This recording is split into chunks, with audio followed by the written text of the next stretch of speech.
We're back up top, fellas. 2 out of 3. Happy Saturday. Bum, bum, bum, bum, bum. Hey! See? No handshake, but we did do something a little creative. I didn't even know he was going to do that. What's up, everybody? It's a beautiful Saturday afternoon in Los Angeles, California. You know what it is, baby. It's the All Day Everyday Show with, if the close-up wants to work today, Tyler, All Day AJ, and that man, Manny Ruffin. Yo. As always, fellas, powered by Dimers, and you got another couple weeks to sign up to PointsBet. Dimers is running a great offer. If you bet $50 on PointsBet, you will get a free Dimers hoodie, and on top of that, you will have 2 risk-free bets worth up to $2,000. That's unbelievable. Most of these risk-free bets that we have on this page are $1,000, and this time you're not getting 1, you're getting 2, and it's up another additional $1,000 to make it $2,000. So if you would like to sign up to PointsBet and support the All Day Everyday Show, head over to www.dimers.com/ADED. You'll see the PointsBet link on the bottom of the page. Click on that link. Bet your $50. You'll get the free hoodie and 2 risk-free bets up to $2,000. That is not what we're talking about today. Maybe we'll touch a little bit on the betting for the weekend. College football is going on right now. It's just shy of noon here. So for you East Coast watchers, that means it's 3 p.m. for you guys. That Michigan game's about to get going. But Manny, we're going to be touching a little bit on the college football scene. What do we got going on today? All right, so we have 2 fucking absolute mega deals being signed. Lincoln Riley leaving Oklahoma and joining USC, and Brian Kelly leaving Notre Dame after 12 years and joining LSU. We also have AB kind of plagiarizing COVID vaccination cards. We'll get into that. And then the MLB, weird. We've seen some teams make some splashes. Right, the Rangers got aggressive, the Mets got aggressive, and so did the Tigers to make a little move, so we'll get into all those. Let's get it, bro. Yeah, dude. So if you guys haven't noticed, I'm in like a black fit, but I wanted to wear that so I could pop this hat. Last night was the Staples Center game, the Staples Center rivalry of the Lakers and the Clippers. Clippers got the best of the GOAT, our GOAT, LeBron James, but it was really cool to see this guy live and in person.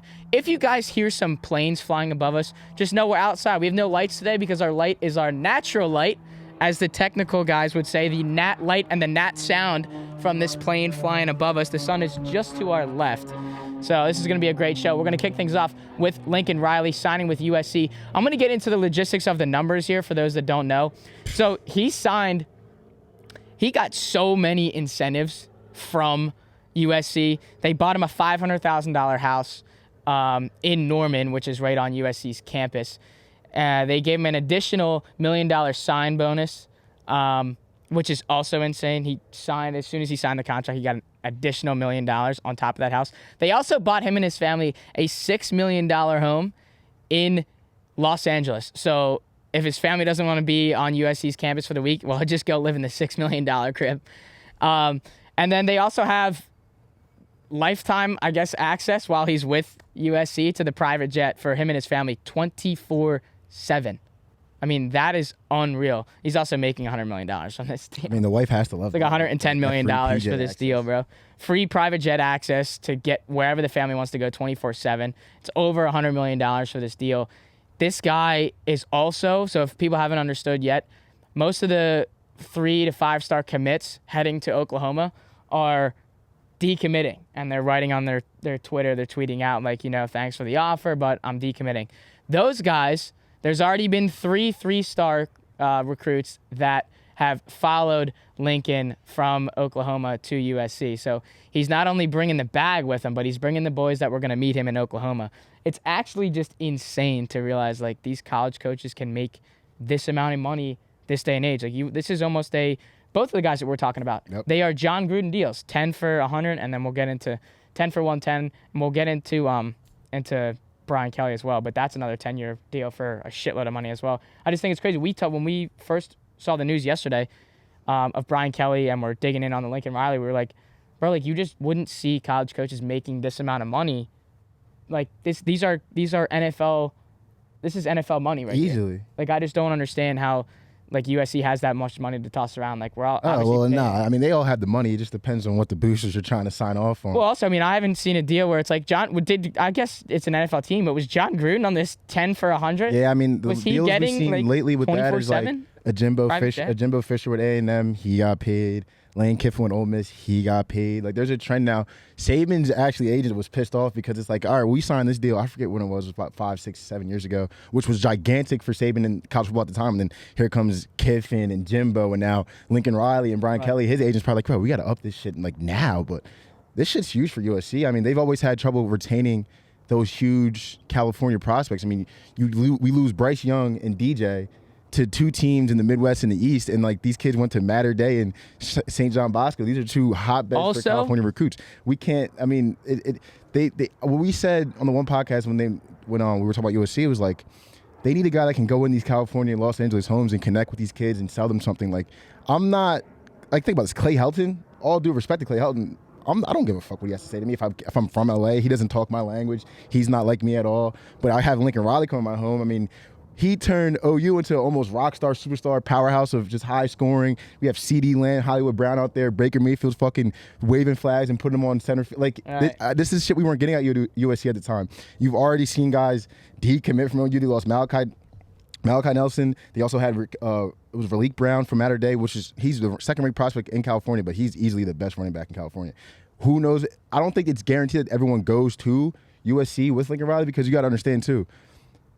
Roster spots were already set up in Oklahoma. He knew what his depth chart was. He knew who was going out, who was coming in. So it was it was easier to guarantee these 4 stars and 5 stars. Like, hey, listen, I have a junior in your spot right now. Come here. You can compete with him for the first year. You might even get some reps, and the next year it's all you. This is all Clay Helton's team right now. So he has less control over telling these recruits, like, hey, I can guarantee you a spot. I can guarantee you this many reps per game. So it's going to be, I mean, he's obviously going to be able to attract kids, but it's going to be interesting. It's just going to be huge for USC just to be able to be relevant again. I mean, that Pac-12 is wide the fuck open. You've seen Oregon get thrashed last night by fucking Utah. And it's like, I mean, Utah's nice, but on a grand scale of things where USC wants to be, they should be able to shit on Utah. Right. Where it's going to go. So this is just huge for college football. It's huge. It's also fucking weird, too, because remember, we did a whole podcast about Oklahoma and Texas moving to the SEC.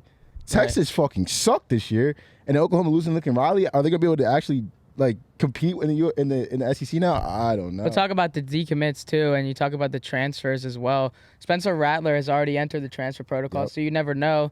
Like, you never know where he's gonna go. Yep. Right? There was a time when Lincoln was there.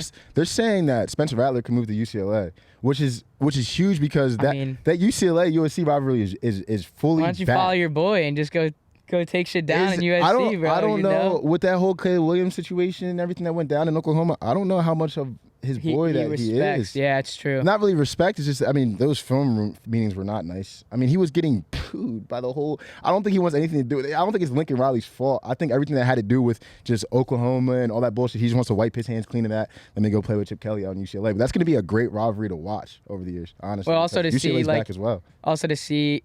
If he does end up going there, then it's like you just said, the rivalry thing. Like, what if there's that deep rivalry where, like, oh yeah, like my fans at Oklahoma were booing me and saying like, we want Caleb, we want Caleb, we want Caleb, and then now I'm going out and I have a chance to go, play on a bigger stage. And I say bigger stage because you look at where USC is right now. Like I said, all the commits that are following. The money that's coming to Lincoln Riley, also the attention that's going to USC. Let's just think about for a second where USC could be next year in the top 25, right? So they could put themselves in a position to get USC, quote unquote, back on the map. And like, we've seen them; they are a good football team, but getting themselves in the mix of where all these good schools are. I mean, this could be a new day and age for California football, as we noticed yesterday. There's the interesting dynamic of a California football back, and then just like this state doesn't give a shit about sports. And there's also a huge case that Big 12 football could possibly be dead. I mean, Oklahoma State's good, Baylor's good. They're playing in a really good championship game right now. Actually, I think Baylor's blowing them the fuck out at this point. Should have taken that live bet. Yeah, right. Aside from Oklahoma, the past 5-6 years, who has it really been in the Big 12 that been that? Baylor had a year here and there. Oklahoma State has a year here and there. But going forward, that's gonna be a fucking weak conference. I don't know. I mean, I think it's just Oklahoma, they have a road to go. Malachi Nelson, 5-star quarterback, 2023, decommits.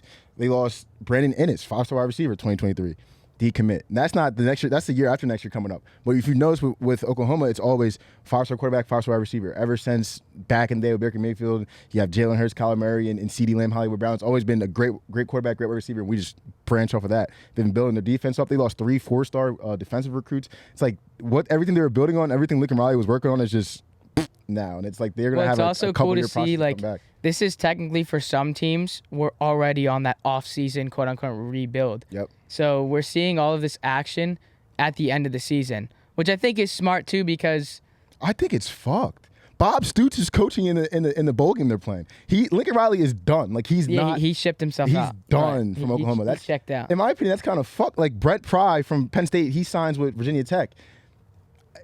They just like that defense the whole year was their calling card, and now we lose our whole general for that. James Franklin called the defense. Fuck out of here. I think Brent Pry might be coaching, but just mentally knowing like, all right, this guy's checked out now. Like he's focused on rebuilding this program. We have a fucking bowl game. This might be my last. For college him football though, I game feel like ever. it's better because he's not going to he doesn't have to go develop everybody right now mid-season. You know, like obviously we're right at the end of the season, so he's got plenty of time to rebuild. But like, think about it. We're gonna see a lot more of these big time moves, in my opinion, as this offseason progresses over time.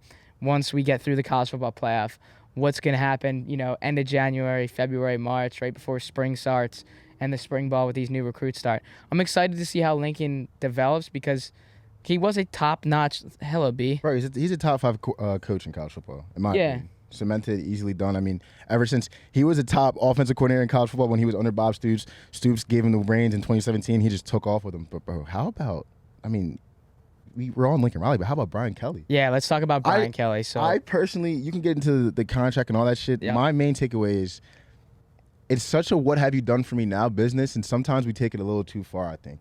Ed O, in my opinion, is great for college football. He was great for LSU. You see him going to coach somewhere else? I don't know. Well, because he was a meme in Ole Miss. I mean, that's when I not first heard of Ed O, but when you first see him on the screen, it's like they're making fun of his voice down in Ole Miss. He loses that job. Then he gets the LSU job, and they're okay. I think they went 9-3 in his first year. The next year they go in the Peach Bowl versus UCF, and then the next year after that they have the best college football team ever. And it's like 2 years. You have a COVID year, which is, it's COVID year. Right. I feel like we can all write that off. And this year that they followed it, I think they're 500 or one game over 500. I believe they're bowl eligible, but like to get rid of him after that, I feel like after everything he built, I think it just shows, he literally showed you. Like we talk about how Urban Meyer's a CEO and all this shit when he was at Ohio State. We have Joe Burrow coming from the transfer portal. We have hella recruits all over the place. I have Joe Brady as my offensive coordinator. I have one of the best defensive coordinators in the game. Like I built a whole thing around. I just don't like. What makes you guys think I can't do this again? Then you bring in Brian Kelly. Good coach. Done a great job at Notre Dame for 12 years. He's had the most healthy Notre Dame roster, recruits, boosters, everything that it has been in a long time. And you've been in 2 college football playoff games, 1 BCS national championship game. You get outscored 103-31. And we think you're that much better of a substitute than Ed O. I'd like to hear your thoughts about it, but that's just I just think like LSU was pretty much banking on the fact that we wanted to see more after you got rid of your expert talents that went to the NFL. Right. So you look at guys like Nick Saban and their, how they're able to bounce back each year with all these teams. Well, and with all these, 3- and 5-star recruits to basically fill those roles that just left you for the league. And obviously it's easier for Alabama to do it because everyone wants to go play in Alabama. Even if you're going to sit on the bench because you're not that top-notch guy, you probably could go play at LSU or be a second string on LSU, but maybe on Bama you're a third string, and you're not a third string. It's just tough to get on the field on Alabama. So I think they didn't.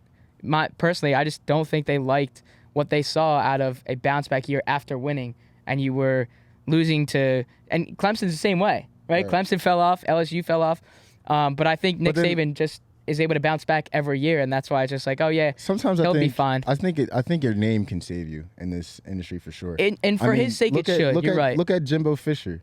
What did Jimbo Fisher do so special in his closing days at Florida State that just elects him to be the number one guy to get paid that much from Texas A&M? What has Brian Kelly really done in the independent conference? He was in the ACC for 2 years. What has he really done? Yeah. Like I think Ed O, when it comes to, even if you look at LSU's past, Les Miles, how many times did Les Miles have LSU as a back-to-back national contender 2 years in a row, 3 years in a row? all right, Tyrann Mathieu, yep, early 2000s when they won the national championship, yep, cool, that's Miles. I don't think you've really had them being number 1, number 2, number 3 for 3-4 years in a row. I have to go back and check that, but from what I recall, LSU would have a great year. All right, then we lose to Alabama and Auburn this year. It's okay. Then we have a great year. Then we lose these teams. Like they were never back to back spectacular like Alabama. And I think that's what they want. They were thinking Edo was going to build that. Like you had the 9-3 year, Peach Bowl year, Natty Chip year. Now we can't go back down. It's such a what have you done for me now business because before they see constant growth, and once you see it dipping down, it's like nope, we're out. I think this is also really good for Notre Dame too to have Marcus Freeman come in and be the head coach. Yeah, and really fucking not good. Switching. They're not switching to a whole different coach. This is the defensive coordinator. Facts. And the team was so hyped when they made the announcement because it's like our guy's here. He's our guy. He got a huge promotion. I mean, if you look at their defense the last 2 years, that's been their team pretty much. Ian Book was great. Those years they had Ian Book. Ian Book was great. I mean, that defense. I don't think he's NFL caliber. No, but that defense was something else. But every single one of those years, and I think he's getting a very healthy Notre Dame. I think he'll be way more successful. Probably the first 5 years than Brian Kelly will down in LSU and SEC, in my opinion. I'm eager to see how Brian Kelly does in years 2, 3, 4, and 5. This is a 10-year contract worth $95 million. And why I'm saying I'm eager to see because after the LSU dominance, they pretty much just gave up on Edo. Yep. So how fast do you give up on Brian Kelly? Exactly. Like if he wins next year or if he wins in the second year, and if you shit the bed in the fourth year, is he done? Because that's the same thing you just did to Edo. So here's the breakdown. And this contract, again, like Lincoln Riley's, it's all about incentives. So it's 10 for 95, which is, again, like I said at the beginning, this is John Gruden contract. John Gruden with the Raiders was 10 for $100 million. This is like probably the second and third time that I've seen a contract that's 10 for close to 100 in college football and NFL football. You just don't see these long-term contracts. Sure, you see this in the MLB, which we're going to get to, but it's way more money for 10 years. So the incentives here are if he doesn't get fired, if Brian Kelly doesn't get fired, and he lasts the entire season, he gets an additional $500,000. If he gets the team bowl eligible, he gets another $500,000. So if the team... And now I'll say that in a second. So if he's able to get both of those incentives and earn that extra $1 million per year on top of what he's making annually for this 10-year, $95 million deal, he will be the most highest paid college football coach in history if he's able to just get these two incentives. Now, if people are, you may not understand, well, how is he going to get, if he lasts, that's pretty simple. How do you get bowl eligible? So for him, think about this. It's this simple.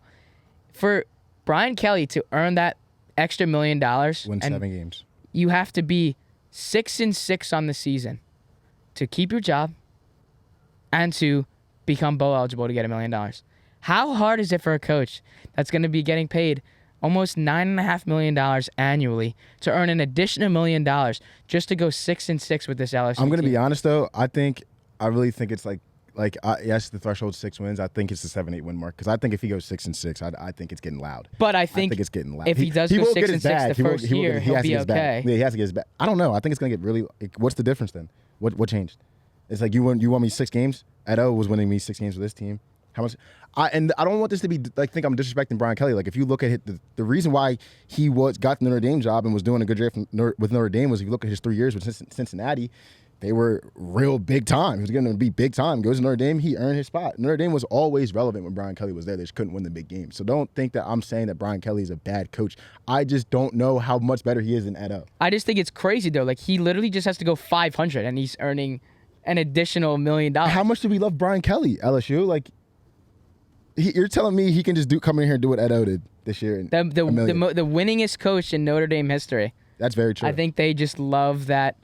The aspect of the name, what he's been able to do at Notre Dame. One thing he's also brought to Notre Dame, which I honestly will give him credit for, is stability.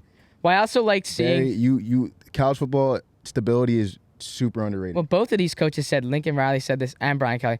Oh, well, leaving Oklahoma was one of the toughest decisions I've ever made. Was it though? I'm gonna say my piece on Brian Kelly, but was it though?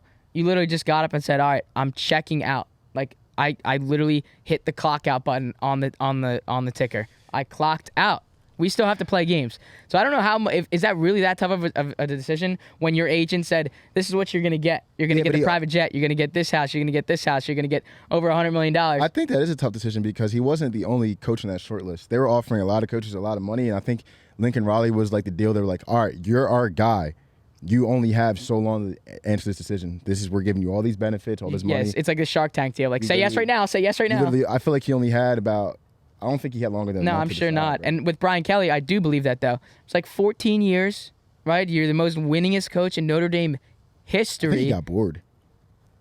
I think Brian Kelly got bored. I think I'll say that I'll kind of go off that by saying I think he got bored only because they weren't able to continue to like stay in the mix. Yep. I mean, we were in the college football playoff. You could count on one hand. Yep. In these years that actually mattered. These last 5 years. I mean, they were trying to stay up. Took a brutal loss, and I mean now weeks ago we were like Notre Dame could be in this Final Four. Yep. Now it's like I just don't even think care. like as far as like recruiting too, it's just it makes like Brian Kelly's already a great recruiter, grade A recruiter. I think it makes it so much easier to sell LSU and SEC. It's not too easy to sell Notre Dame. And like, listen, we're playing these out of conference like, and also it's so easy for him to have just a better team. I think better he's going to rhythm thrive in LSU. More rhythm going to the college football playoff. Like Notre Dame did have a tough out of conference schedule. They would play top teams in the nation to start the year, but it's not the same tune-up you get at the SEC. Like, it's totally, exactly. A way better opportunity. Like a one-loss season at LSU and a one-loss season at Notre Dame is just two different. Even a 10-2 season at LSU and a 10-2 season at Notre Dame is like two way different things. Like you could perceive it way different ways. Because it's like, oh, on this side we lost to Alabama and Florida. On this side we lost to fucking Clemson and Pitt. I mean? I just think that he's going to thrive in this, in LSU in this sequence, only because he's been at one school for so long. Like this is a culture change. We get new coaches. We get new guys that look at things probably way different ways than what I've been used to for so long. So I think he's going to thrive in like this difference of how everything works at an SEC type school. It's so different than what he's been used to. I think this could be so beneficial and so successful for his growth as a coach and how he's going to develop with this team. I'm really excited to see how LSU turns out next year. And I think we have to like really, zoom in on the lens on these teams like USC and these teams like LSU because you're getting these big guys where they're getting a lot of money, but there's a lot of faith that's behind it. So can they last? Will they last? Will they earn their incentives? I know Lincoln's incentives are pretty much given to him, but can Brian Kelly earn those incentives? That's all in college football. I'm so happy you're more excited about Brian Kelly than I am. I really am, dude. I really am. And I LSU, I got some family that went there and they're huge LSU fans. So to see them so excited when they had that one big season with Burrow and the boys, and then there was just a major like a stock. We just fell. We just fell all the way down. So can they bounce back from it? But that's it on college football. Those are our big two signings. We're going to be talking a lot more on signings right now as we head to the MLB. Start us off. Oh yeah, sorry. We want to go to AB. My bad. First of all, I'm telling you, this is why you lay it out for me because I forgot. Just a quick segue over to the NFL. So, AB had some news come out. So I want you to just take a listen to this, and I want to know your first reaction. Okay. So Antonio Brown has had some, I would say, troubles with people and like his trainers, his chefs that I will get into. Oh God. Some friends, some past quarterbacks, owners. He's had a lot of trouble with people in his life. He doesn't like liking people. So, it's hard to like somebody, Alex, when you owe them $10,000 and they cook every meal for you. He owed his chef, Steven Ruiz, $10,000. Steven Ruiz pulls the whistleblower method, goes to a reporter in Tampa Bay, says, hey, I'm in this guy's crib every day. I know what he does. He owes me $10,000, but he has a fake vaccination card. So you guys that's how they found out? You guys might want to look into this. So they do an investigation, and then here comes Mike Edwards and John Franklin III. Shout out John Franklin III from Last Chance U. Get hit with collateral because they found out they fucking had fraudulent vaccination cards. So now they're all suspended for 3 games without pay. And it's just a little fiasco. I think that's how they found out. But listen, I want you to hear this though, because you're gonna understand. Like, then it's like, all right, well, how does this affect AB? Really, it doesn't really affect AB that much. Obviously, 3 games without pay. We've come to realize that AB doesn't give a fuck about his money or whatever. That he was slotted to come back in 3 weeks anyway with his ankle injury, so he just looks at it as a slap in the wrist. But Mike Edwards and John Franklin III, 3 games without pay for them is a little more. It's just fucking drama. It's more for them. I think that's so weird. I didn't know that the chef kind of sold him out. Yep. Well, also $10,000 to these guys is just like, I don't know. I don't mean to be like. How do you owe him $10,000? I don't want to be like ignorant or something, but that's just like chump change to them. Like, oh my God, it's 10,000. Like you're keeping my body lean, right? You're keeping my body healthy. You're keeping me because what people don't I'm understand. 33, 34 years old. Yeah. Also, like, I think it's overlooked. Like, you do feel a lot better. Your body does feel a lot better when you have the right food every single day, right? When you're eating healthy every single day. Doesn't mean like, oh, like cutting out pizza one day. It's like that chicken and rice and veggies, that white fish every day, right? Those types of food make your body feel so much better. And with all the workouts and whatever, their diet is so crucial. So like, he is really helping him perform on the highest level, on the highest stage, and the biggest stage. So why wouldn't you just like, bro, you're making millions of dollars a year. Like, why wouldn't you just like, here's 10 grand. This literally means nothing to me. You get fined for $20,000 for like throwing up a peace sign and taunting. So you don't give a shit about paying that. Why wouldn't you pay that?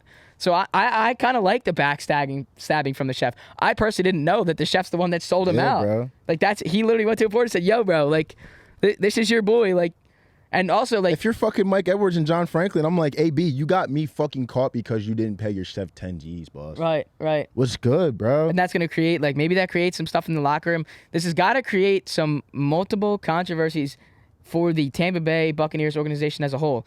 The higher end guys. Well, Bruce Arians, what do we do about that? Bro, Bruce Arians never wanted the guy. They asked Bruce Arians it was Brady. Bruce Arians never wanted the guy. They asked him in a presser one time. He said, I don't want anything to do with Antonio Brown. Brady says, no, listen, we got to get this guy. I'll bring him in as my roommate. We bring him in. Bruce Arians is probably fucking pissed right now. But, like, at the same time, I low-key, like, I'm on the side of, like, all right, Mike Edwards gets fucked over. He does have 2 pick sixes this year, I saw, which is, like, okay. John Franklin III is a journeyman in this league. 3 games without pay for him is huge. But, like, the Bucs, I don't think they give a fuck. AB, you're slide to come back in 3 weeks anyway. We're rolling without you. Like, can you just please? Can you just stop acting like a child? Yeah, just give me a promise that you will just. Can you just pay people? Can you not ejaculate on people's backs? Can you not assault people? It's just insane. Can we just play football, AB? Like, you're coming towards the end of this thing. You're going to be remembered. I mean, you've had, I think it was 6-7 straight years with over 1,000 yards receiving, like multiple 10 touchdowns. People are not going to remember. We're not going to remember that. You're going to remember the controversies with the Steelers.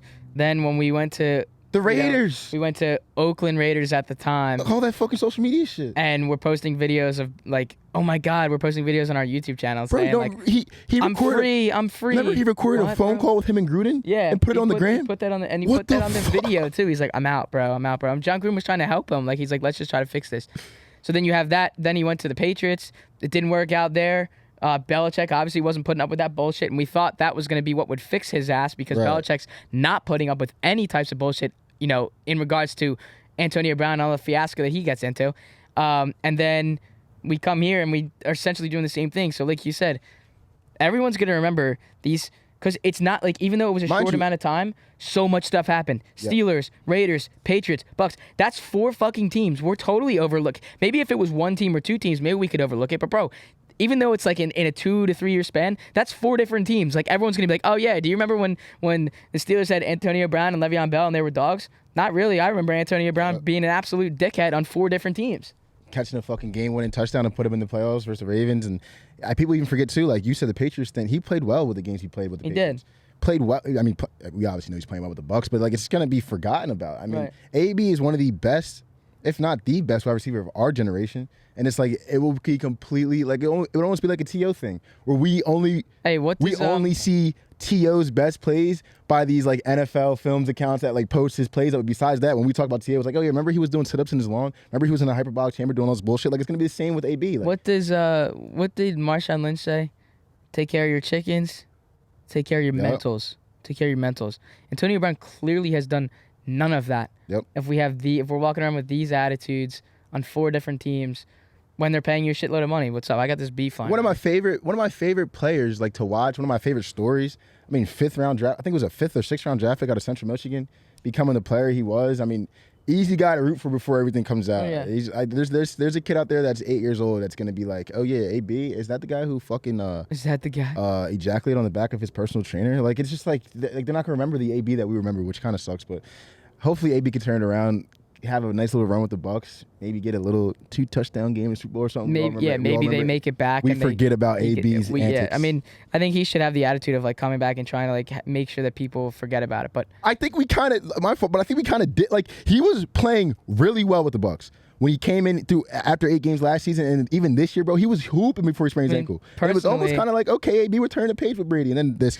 I personally like it because I have Chris Godwin on my fantasy team, so I'm getting more looks for Chris Godwin when he's off the field. He's in the slot now. Exactly, but then when you look at what this receiving core could be, you got Gronk, you got Brate, you got Antonio, Mike Evans, Scotty Miller, Chris Godwin. There's so many different guys. Obviously, your running backs at Ronald Jones and Lenny just had a fucking four-touchdown game. 4-touchdown Lenny. They do have the offensive weapon, so I don't know. I mean, this is a chance to kind of prove people wrong, but they say these big-name guys, stop looking at the crowd noise, stop looking into the outside world and what they say, but how can you not? So let's head to, we don't want to touch too long on the NFL. That's just kind of a weird thing that we had to touch. People really are making fake vaccination cards. Like, come on, guys. What, bro? Come on, guys. Like, I'm not getting into that political shit, but bro, like, we really went to the depths just of follow the protocols, right, and follow the protocols. wear your mask. We really went to the depths of this bullshit. I know. It's whatever, man. But before we head into the MLB, I want to touch on BetMGM, www.dimers.com/ADED. BetMGM, we are offering bet $20 to win 100 in free bets. You can click on the link there. It'll take you right over to the page. BetMGM is over reliable to us, and hopefully it is over reliable to you. All right, so to the MLB, lots of big name signings, lots of big money signings. Why are these people going to trash teams? I guess it's to chase the bag. Where do you want to start? Let's start with the Rangers, man. Like, this team last year lost 102 games. Mm-hmm. Chris Young, their GM, just says, fuck it. Like, we're going, like, I wish the Phillies could do this. I mean, we kind of did, but I won't get in the Phillies. They get Simeon, they get Seager, they get John Gray, they get Cole Calhoun. Their middle infield alone in Simeon and Seager is a 17-year, $500 million commitment. They just went after it. Are we about to see? Mind you, and they grabbed John Gray. Now, John Gray, okay, decent. Cole Calhoun, in my opinion, is one of the most underrated players in MLB. Great slugger. I mean, obviously, for average, is not going to be there, but I think he's a great guy to have in your third, fourth spot and just clear the bases for me. John Gray gets as in like another stability piece for that rotation. That's young, has AJ Alexy, Spencer Howard, have a nice little couple young arms in there. Like, they're trying to turn this thing around. Corey Seager has just 10-year chasing the bag for essentially a Bryce Harper deal. At the same time, when I do think about that Seager deal, he said that he wasn't going to be the first pin to fall.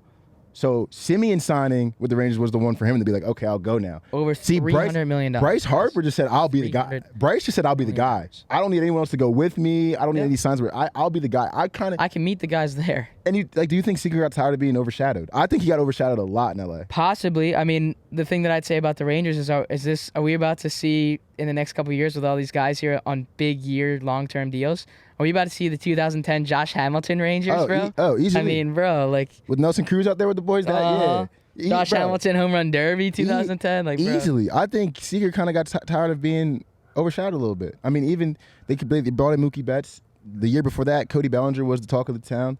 I mean, and even this year you can add in Max Muncy. And the Dodgers, you can add in Max Muncy a little bit in that conversation. The Dodgers re-signed Chris Taylor, so they already were like Seager, like we're signing this guy every year. Look at his last 3 playoff runs. I think the year before last year, he was injured the majority of the season. He came late, so I guess Dodgers fans weren't a huge talk of him. But every single playoffs for the Dodgers, he's been that guy. Every single time with the bat, just consistent, hitting was at the park, hitting for average, hitting doubles, doing all that, making great plays in the field. And I feel like the attention always gets turned towards somebody else. It's like, oh yeah, Corey Seager, like great play, but like, oh look at there's Mookie Betts out there, there's Cody Bellinger. Oh shit, Mad Max pitches today. Walker Buehler's got to get some credit too. Will Smith's a young player, he needs to get like. I feel like he got tired of just being overlooked, and it's like I can go to the Rangers. Me and Simeon are gonna be the guys. Everyone's gonna be kind of worried about me. Not that I'm a selfish guy, but I feel like I kind of just need that recognition that I deserve that I wasn't getting in LA. Well, then let's go to the Mets too. So Marcus Stroman left the Mets. He tweeted that he was joining the Chicago Cubs. He's ready to play in the iconic Wrigley Field. That's not really the biggest Mets deal. The biggest Mets deal is Max Scherzer on a 3-year, $130 million deal. The weirdest thing about that is this man is 38 years old, making $43 and some change million a year at 48 years old. He's going to have an option at that 2025, but he'd be 41 years old if he gets this all the way through. So I guess this is the Mets are doing it essentially correctly because of the money that they have. They have the money to do so, so they're taking their chances. This is a win now mentality. Let's load everybody up right now. This is only 3 years. Let's give him the bag to get him motivated to stay, motivated to work, motivated to win. And essentially they're doing exactly that win now mentality for the Mets. They have been contenders for a good portion of the season, and they fall off and they don't make the playoffs. So the last time we were in the 2015, 2016 season when these guys are really irrelevant actually in the playoffs. So I like the moves that the Mets are doing. I don't know if you're a Mets fan, it's like, wow, we're so hyped. We got Max Scherzer, but bro, we still got to win down the stretch, Yeah, I think I'm not a fan of what the Mets have been doing at all, me personally. I mean, if you look back just a couple years ago, we had Zach Wheeler, Jacob deGrom, and Thor. 3 young, semi-young arms, very good arms. Right, we lost Thor. We just build around those guys. But if you look down the line now, we lose Thor, we lose Wheeler to replace him, and we also lose Javi Baez, which we didn't talk about, which is, in my opinion, what they need is bats. Now, he's a very inconsistent, strikes out a lot, but he's a bat. Now we have, you said 38? 38 years old. See, I thought he was like 36. 38-year-old Max Scherzer. And obviously MVP candidate every year when he's healthy, Jacob deGrom. Okay. But I feel like that money's way more suited just getting us some bats. I feel like every year we talk about this with deGrom, happened with Thor, happened with Wheeler as well. Like, these guys are ballers. They just get no run support. Well, I saw everyone when that signing, all over social media, all these people were saying oh my God, now it's Max Scherzer and Jacob deGrom. That's unreal. But bro, you had Jacob deGrom and Noah Syndergaard. Obviously, Syndergaard dealt with a lot of injuries these past couple seasons. I feel like Wheeler was just super underrated with the Mets. I don't think he got any love with the Mets. I feel like Wheeler got little to no love with the Mets. No love. He's getting love in Philly because immense love. When you have starting pitchers on that team that are underperforming, you see Wheeler and you're like, holy shit, this is the guy. My thing is, obviously, we got to get into what happened with those deals and Thor and Wheeler. But I would just much rather have built off of Thor, Wheeler, and deGrom than. I think they wouldn't have been able to pay all of them. Yeah, I don't think they would have been able to. I think that comes down to the come down. But just. I guess it shows Stroman was underwhelming, and I think Javi Baez, very underwhelming. I think Javi Baez was cool to have him in Lindor, but we got Javi Baez and realized okay, this guy really isn't that great to the team. But I just don't like the direction. The Is Mets it really is Max Scherzer really worth that much for 3 years? I don't think so at all. He's really just chasing another ring that he got in 2016 with the Nationals. Do you really need another one and then you're out? What if they win this year? I don't think it's possible. Are you just done? I just don't think they have the team. Just give up? I don't think they have the team. I just don't think they have to get to the NL too. But I'm saying, if they win, does he just retire after this year? It's obviously it's ring chasing for those Mets. Yeah. But it's ring chasing for Max Scherzer. I'm getting 43 and change. It's 43,350,000 ish per year for these 3 years. I'm getting my bag, a shitload of money. First of all, that's what the hell you do with $43 million in 1 year. I guess it's tax the shit out of it. Hello, LA. But I think it's weird that you're ring chasing, the Mets are ring chasing, but you were worth that much to come ring chase with us. I don't think so, bro. I don't think so, bro. It definitely is a little bit of ring chasing. I don't think it's fully. I think it's more of I am 38. Someone's got to pay me to pitch continuously now. Yeah. And you have to be decent. Whoever the hell his agent is, bro, hats off. You guys don't have to be the best team in the MLB. You don't have to be the Dodgers. You don't got to be. I just need you guys to be in it. I can't be a bored 38-year-old out here. I need to be in it. I need to be getting paid, and I need to be in it. And I think that's all he needs. And that's his agent too, right there, being bro, he's here to play. He's not really here to stay, but you got to offer him the bag. I would be obviously we just knowing now what he got paid. I would have really been eager to see what the other offers were on the table, because I bet you, I don't know, off the top of my head, in my opinion, I bet you there weren't many teams that were going to offer 43 and change for 3 years to Max Scherzer. The other thing is he's making more this year. Max Scherzer is making more money than the entire Pittsburgh Pirates organization and the entire Baltimore Orioles organization. One player, that's a pitcher. That's in 3 years. He's making more money this season than two MLB teams. What's his payroll, 40 mil? What? I think the Rays' whole payroll is 77. Like, it's unbelievable. And we saw Wander Franco. Yeah, well, get yeah, that it's huge, not. It ain't 77 no more, Wander Yeah, Franco. right, It ain't right. 77 no more. All right, so let's go Javi Baez. I just don't. Yeah, I mean that's still for me on the like. It's the last thing I said about the Mets. It's just like I just don't understand where this is win now, right? But like where are we winning now? Like Francisco Lindor, I feel like good year but underwhelming a little bit. Like where are we? Jacob deGrom, we need to keep you healthy. But where's the win now at? Javi Baez to the Tigers, another one. Make it make sense, Javi. He said in the article that he felt like he can get good mentoring under Miggy or just have him show him the ways a little bit more. Well, how long's Miggy staying there, What it- Javi? Come on, bro. At the same time, like Javi, you're just shipping. It's a money deal, but I guess I'm just not in their shoes, right, Alex? We're not there. We're not in the penthouses. We're not driving all the G wagons. Sure. We don't have access to all the women that they have access to. So money for them is very important. When I just sit here and I think if I'm going to be in this league, giving my blood, sweat, and tears, and working on the off season, I'm dealing with all the scrutiny, all Wouldn't the I social wanna media. win? I just want to win, bro. Pay me what I think I am decently deserved of. And I just want to win. You had that opportunity. I mean, Chicago, you were there, you were with a winning team. So you could maybe say, like, I've already had that experience, maybe. You go to the Mets for that, I feel like the same reason. I don't want to downgrade to a team that's completely shit. Me and Francisco are here. We have something going. DeGrom's here. Like, I can stay here, get my act together, and be Right. more of a They disciplined did have hitter, something going, though. and we That's can why win. it's so weird. I go to the Tigers. Listen. I will never get it. I need someone. We need to have.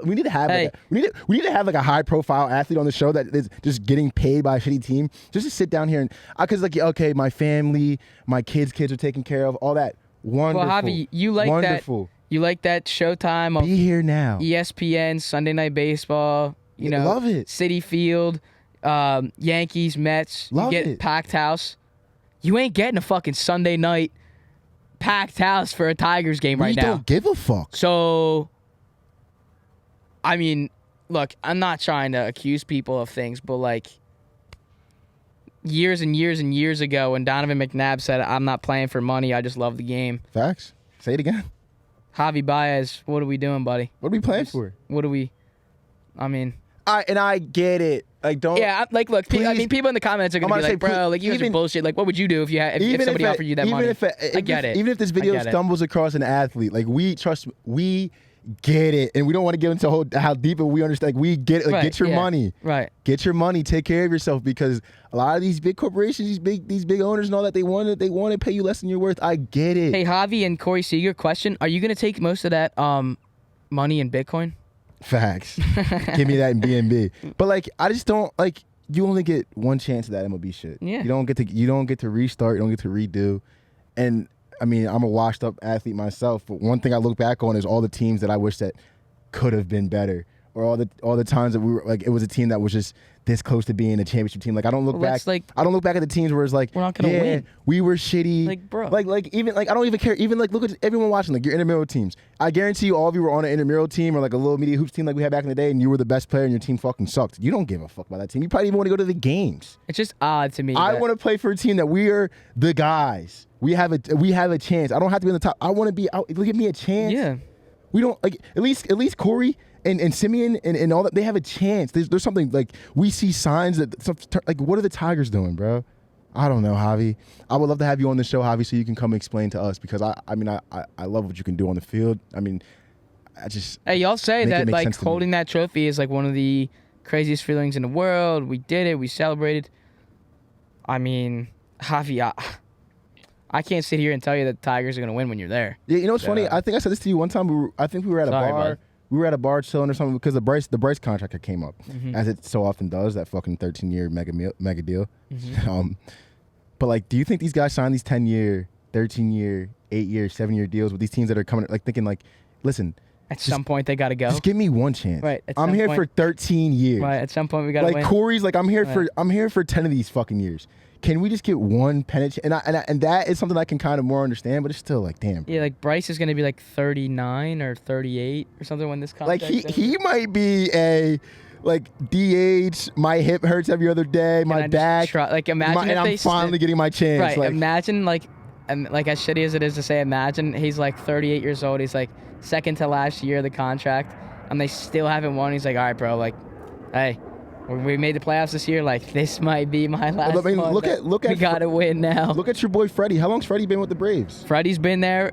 Freddie's been a loyal son of a bitch. For a and that's long why time. I was so happy and rooting for the Braves because I just wanted to see, Freddie get his chip. And you saw how happy he was. You saw how happy the family was. We finally did it. And that's why it goes back to this point. Javi, I don't think the Tigers are going to get you one, buddy. Like, that's all it is.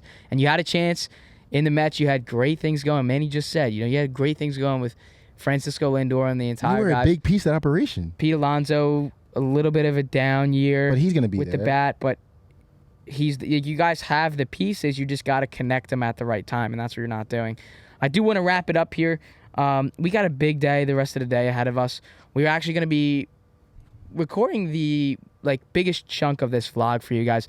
The Auburn video, if you haven't already seen it, it is on the YouTube at this point.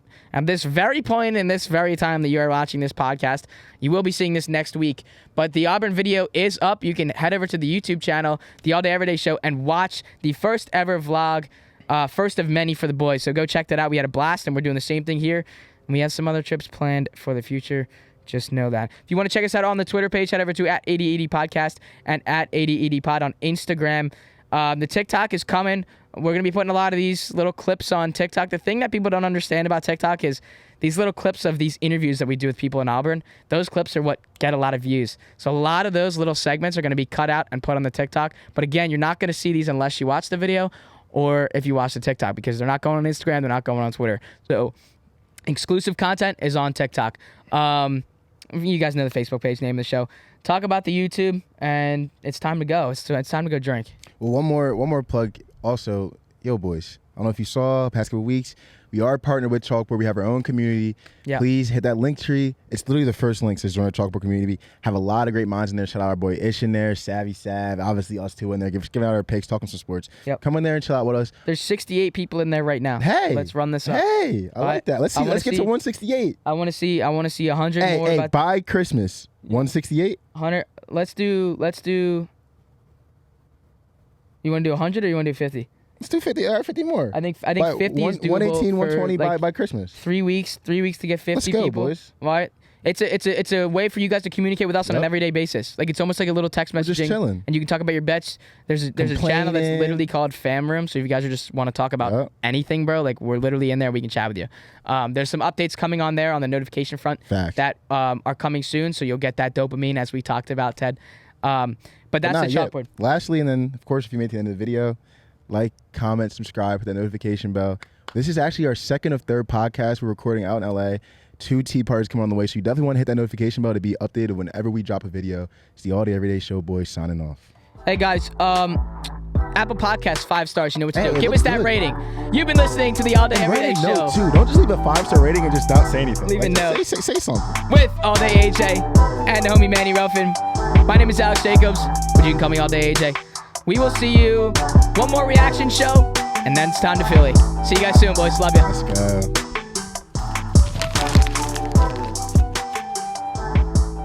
Oh.